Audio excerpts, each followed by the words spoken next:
द्वार पर से भी बचाने वाली दीपावली, नरक से बचाने वाली दीपावली। कल धनतेरस का पूजन करा, आज रूप चतुर्दशी, नरक चतुर्दशी का वर्णन किया महाराज।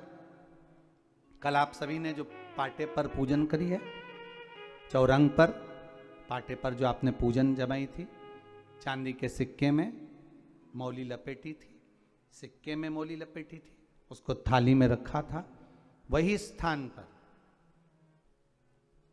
वो थाली अगर आपने उठाकर अंदर रख ली हो या कहीं पर विराजमान कर दी हो, उस थाली को कहीं विराजमान कर दिया हो, तो आज फिर पुनः वही थाली वापिस सुंदर गोबर से लीप कर या जल से उसको पोंछ कर वहां पाटा रखें, चौरंग रखें, चौकी रखें महाराज, उस पर वापिस पुनः लाल वस्त्र बिछाकर उस थाली को वापिस वहीं रखें।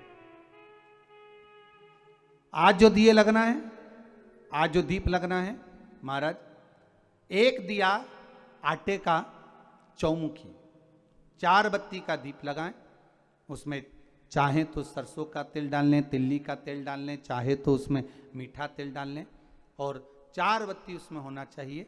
थोड़ी सी पीली सरसों, अगर पीली सरसों हो तो पीली सरसों, नहीं हो तो काली सरसों उस दीप के अंदर डाल दीजिए महाराज। एक घी का दीप लगाएं। फिर ध्यान दीजिएगा, घी का दीप जो कलदार रखे हैं, लक्ष्मी जी का जहां पूजन कर रहे हो, लक्ष्मी जी का सीधा हाथ घी का दिया होना चाहिए। तो आपका कौन सा हाथ हो गया? उल्टा हाथ। लक्ष्मी जी का उल्टा हाथ, वहां पर रखो चौमुखी दीप, और महाराज जल का छींटा देकर उन जो सिक्के रखे हैं, जो लक्ष्मी जी रखी है, भगवान का जहां पूजन कर रहे हो, उस पर जल का छींटा देकर सुंदर भाव से माता लक्ष्मी का स्मरण कर कर, गणेश जी का स्मरण कर कर, आप भाव से महाराज जल का छींटा देकर सुंदर वस्त्र अर्थात मौली, कलेवा जो भी आपके पास में हो समर्पित कर कर भाव से रौली, मौली, चंदन, अबीर, गुलाल, मेहंदी, जो भी सामग्री पूजन का साहित्य आपके पास में है, वो उन कलदारों पर, माता लक्ष्मी पर समर्पित कर दें। 5 अमरबेल के टुकड़े, 5 कमलगट्टे, 5 हल्दी की गांठ उस पर समर्पित कर दें महाराज। माता लक्ष्मी को मीठे का भोग लगा दें, और भोग लगाने के बाद में माता लक्ष्मी को प्रणाम कर कर सुंदर जो चौमुखी दिया आपने बनाया है, उसको तो वहीं रखे रहने दें। जो घृत का दिया बनाया है, घी का जो दीप लगाया है आपने, 1 बत्ती का, उसमें 4 बत्ती नहीं होना चाहिए, बस केवल जो तेल का दीप लगेगा वो 4 बत्ती का, घी का दीप 1 बत्ती का, उस 1 बत्ती के दीप को लेकर माता लक्ष्मी जी की आरती करें महाराज।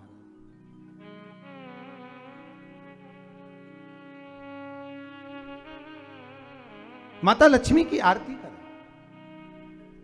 और माता लक्ष्मी की आरती कर कर, उनका अनुमोदन कर कर, उनको प्रणाम कर कर, निवेदन कर कर, नमन कर कर जब दीप को रख दें, तब माता लक्ष्मी के सम्मुख में अपनी झोली को पसार कर प्रणाम करें। माता लक्ष्मी से निवेदन करें, हे मां, आप रूप की देने वाली हो, आप नरक के भोग से छुड़ाने वाली हो। हे मां, आज भगवान नारायण के साथ में आप हमारे यहां सदा के लिए विराजमान होइए। अपने इष्ट देव, अपने कुल देव, अपने पितृदेव का स्मरण करें।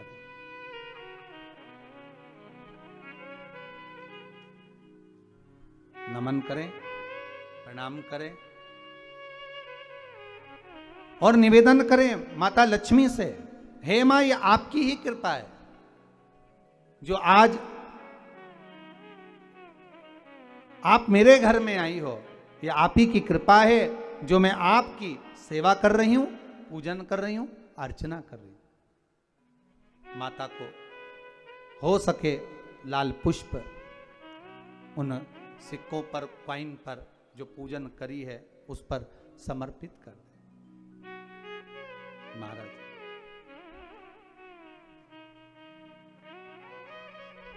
प्रणाम करने के बाद घी का दीप वहीं रखें और जो चौमुखी दिया है, दीप है, उसको उठाएं, पूरे घर में घुमाने के बाद में सारे द्वार खोल दीजिए और सारे घर में घुमाने के बाद में जो मुख्य द्वार है उस मुख्य द्वार के बीचों बीच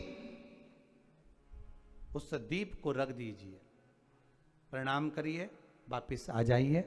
महाराज द्वार थोड़ी देर खुले रखिएगा और माता लक्ष्मी का स्मरण करिएगा, माँ को प्रणाम करिएगा। भाव से, आनंद से आज अपन सब ने सुंदर भाव से रूप चतुर्दशी और नरक चतुर्दशी के महत्व को जाना है। ये 5 दिवसीय है दीप पूजन, दीपावली का पूजन 5 दिवसीय जो सुंदर लक्ष्मी जी का सुंदर पूजन का विधान हमारे यहाँ 5 दिवसीय दीप महोत्सव मनाया जाता है। उसमें से दूसरे दिन की कथा को आज विराम देते हुए बड़े भाव से, आनंद से आप सभी को रूप चतुर्दशी की, नरक चतुर्दशी की बहुत बहुत छोटी दीपावली की बधाई हो। संपूर्ण भारतवासियों को, देश विदेश में विराजमान सभी श्रोता भाई बहनों को बहुत बहुत साधुवाद करते हुए आप सभी को छोटी दीपावली की बहुत बहुत बधाई। सभी को कल कथा के क्रम में दीपावली के पूजन को महत्व को जानेंगे और दिवाली का पूजन क्यों होता है, दीपावली के पूजन का क्या क्रम है, कैसे पूजन करना चाहिए कि हमारे घर में वर्ष भर तक लक्ष्मी हमारे घर में विराजमान हो, सब कार्य सफल हो। उस भाव से कल दीपावली की पूजन की महत्वता को जानेंगे।